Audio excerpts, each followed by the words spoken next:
Here he goes again. I think as people look at his record and they imagine him debating Obama, Obama's going to laugh at him.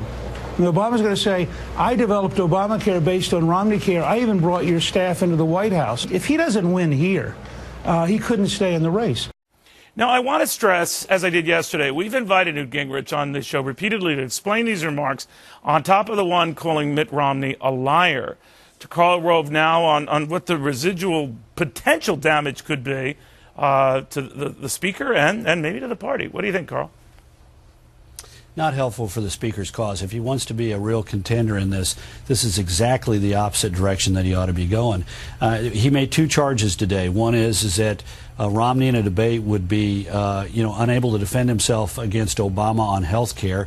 That's simply not true. We've seen the potential answer to this laid out starting as early as September at the Jim DeMint cattle call in South Carolina. And Romney's got a good answer, which is to say, look, they aren't the same. You raised taxes $500 billion. We didn't raise taxes.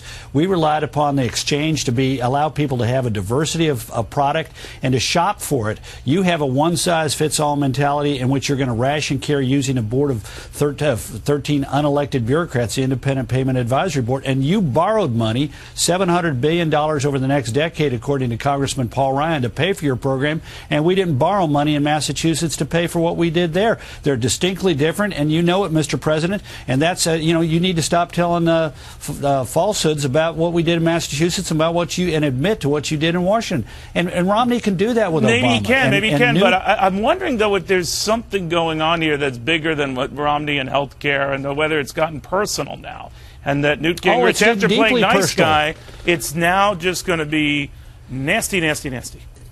Yeah, and look, Speaker Gingrich was leading Iowa with 32% of the vote, 33% of the vote on December 3rd, and he ended up running fourth.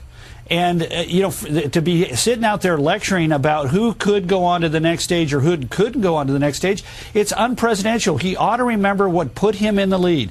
People thought he was the best debater on the stage because he was the most knowledgeable about the issues. They liked him, and he had a big vision for the country. And instead, he sounds like a curlish, angry politician because guess what? I think that's what he is right now. That what undid that lead wasn't anything he did, but what his opponents did, more to the point Mitt Romney did. Even though when I was up in Iowa for the debate, I noticed Ron Paul had more than a few ads against him. He leaned negative, but they were very in your face. That's right, but he should have responded to him. Instead of saying they're lying about my record, that didn't work too well for Bob Dole when he used it. He should have gotten involved in the substance of the charges. Now, the problem is that he may not have had a good response on Freddie Mac, for example. But when you get attacked, you have two choices. Or three, actually. Ignore it, which in this instance, with this much going on, you couldn't. Two is to whine about it, which is completely ineffective. And three is to get involved in it and turn the issue to your advantage. And Speaker Gingrich took the second course, whine about it, not either the first course, ignore it, or the third course, which is the most important one, turn it to your advantage. Get in there, make an argument in return, and flip the argument on your opponent. Well, it might or might not work in New Hampshire, but Newt Gingrich is not exactly political dead meat in South Carolina. He polls surprisingly well, despite the drubbing that he took in Iowa. What do you make of that state, since that's the one that Rick Santorum seems to be very focused on and is within spitting distance of winning? What do you think? Well, look, here's the latest poll out of Time, CNN, and OCR. Romney, 37. Plus 17 points from early December. Rick Santorum, 19. That is plus 15 points since early December. He was at 4 in early December. Newt Gingrich still in the game at 18, but down 25 from where he was a month ago. Ron Paul at 12, doubling from 6. And Rick Perry at 5. That's down 3 from where he was early. Now, there's still time to turn it around because we have 2 weeks in South Carolina, but message matters here, and the momentum is clearly behind the two guys who came out of Iowa with a good story. Romney, who was not expected to win, and Santorum, whom nobody thought would win.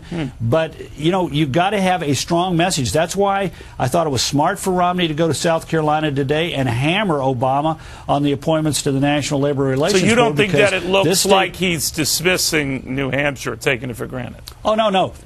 Look, he's got a good number in New Hampshire. Now, there's another dynamic going on there. Santorum says his goal is to get Romney below 30%. you've heard Newt's standard, which is even lower. If he can't win here, he ought to get out of the race. Now, what happens on Tuesday night if, to Newt's argument, if Romney wins the state, and what happens to Santorum's argument if Romney gets better than 30%?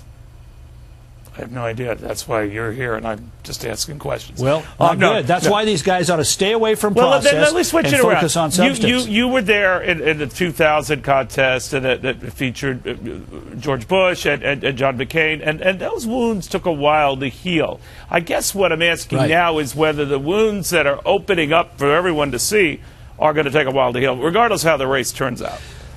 Oh, sure, they will, but it's going to be measured in a matter of weeks and months once this process is over. I mean, look, there's one thing that unites every one of those people on the stage. You've heard him say it time and time again. There's a passion about beating Barack Obama, that no matter if it's who it is, Santorum, Gingrich, Paul, Romney, you name it. That boomlet that's going on in South Carolina and Florida for Cavuto, no matter how it comes out, there's going to be a lot of enthusiasm for beating Obama. Mock me while you still can, young man. Mock me while you still can. Carl Rove, it's always good having you. I'm being serious. Haven't you picked up on it? I've heard this. It's palpable. But I'm not a braggart. That's one thing I love about myself. But Carl, thank you very much. Always good seeing you. Happy New Year, my friend. Same to you, my friend. All right, Carl Rove. That is a brilliant dude. All right.